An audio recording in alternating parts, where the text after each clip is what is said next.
Don't know until it gets to Washington, D.C. I will tell you that they're manufactured to a very specific standard. Luckily, they were not in a post-impact fire for multiple days or on the bottom of the ocean. So while the fire may have been intense, it is built to withstand that. And once we get them to D.C. and we can open them up and take these steps, and sometimes we have to take multiple steps. Now, it will be multiple, or at least several days before we have a readout of those, because as we take them apart, we need to let some of our groups go through and do what's called audition them, and then they'll come up with a potential or partial transcript looking for identifying markers that we need to delve into further while we're on the ground. So, and as always, we will never be releasing the actual audio of any of those conversations out of respect for those who are involved in the aircraft. Yes, sir. Alex Capriello with News Nation. While the black boxes and the data recorders are certainly built to withstand heat and exposure and the sort of catastrophe that occurred here, can you give us an idea about the rest of the aircraft, the fuselage, if anything exists, and then perhaps even larger point, the difficulty for you and your investigators when there is a debris field that's half a mile long? So the question is how the rest of the fuselage, the airplane, as it rests right now, what we may have seen, and how it impacts the investigation. We've seen some aerial videos and some photographs. The emergency management here, along with the first responders, have done an amazing job. We've been working with them since we've gotten on the ground. They have some command posts set up, and I just want to applaud them for not only the work they've done and the work they are doing and the courtesies they're providing us, along with the UPS staff and everyone here at the airport. But to answer the ultimate question, there are a lot of different parts of this airplane in different places. I mean, whenever you have a post-impact to not only structures but also to the terrain, you have to analyze why it came there, and then how do you recover it correctly in order to analyze it. So I can't give you a real good definition of what it is. There's a lot of different parts. It doesn't complicate it to where it's not recoverable. A mile and a half, a half a mile is a pretty large distance, but we have to be very cautious. The main thing we're also worried about are the safety of not only the investigators, but the first responders that are there. We know that there's been some shelter in places in the area. We also know that while the fire departments were working throughout the night, there were occasionally little flare-ups in different spots. So they're having to constantly monitor that to make sure it's safe for someone to get in.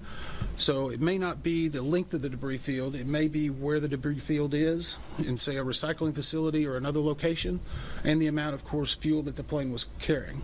Those can all add to the complexity of an investigation. Yes, ma'am. Hi, Jackie from the Epic Times. Is there a chance that staffing shortages caused by the government shutdown in any capacity could be tied to this? So the question was, are we aware of any staffing shortages because of the government shutdown? We are not at this time. SDF Tower, from what we can see and what we've been told, was at its proper complement. I don't have the exact records, but I will put you to the fact that we have formed groups in areas that we're focusing information on. We have not formed an ATC group. We have specialists in that, but at this point it has not elevated itself to the point to where we feel they need an entire working group. And I would go back to the same thing in regard to the shutdown. Our investigators have been working since the day it started. The shutdown occurred. I've been working every day since then. We've only recalled a few individuals yesterday just to handle some of the logistics of our travel and our movements. But we have everyone we need and then some in order to make sure we're performing this investigation. Yes, sir. Dave Mattingly, Wave News in Louisville. I'm looking for some context.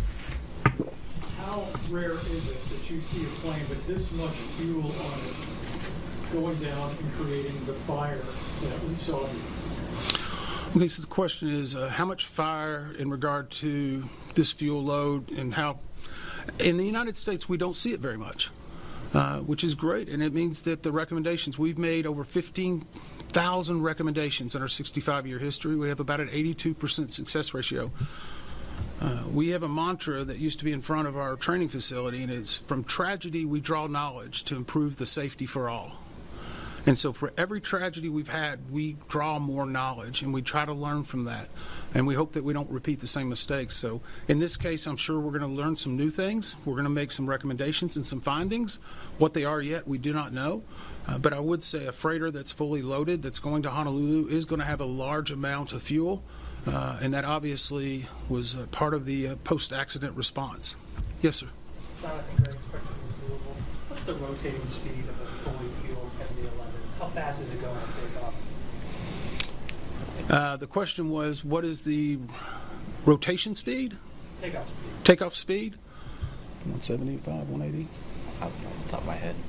I don't have the exact figures for you. I apologize. I'm not a pilot. We will be looking at that.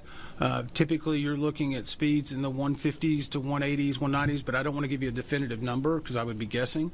And some of those are based upon exactly what's occurring at what point of flight that it's occurring. So there's a lot of different things that go into it in addition to the weight and balance.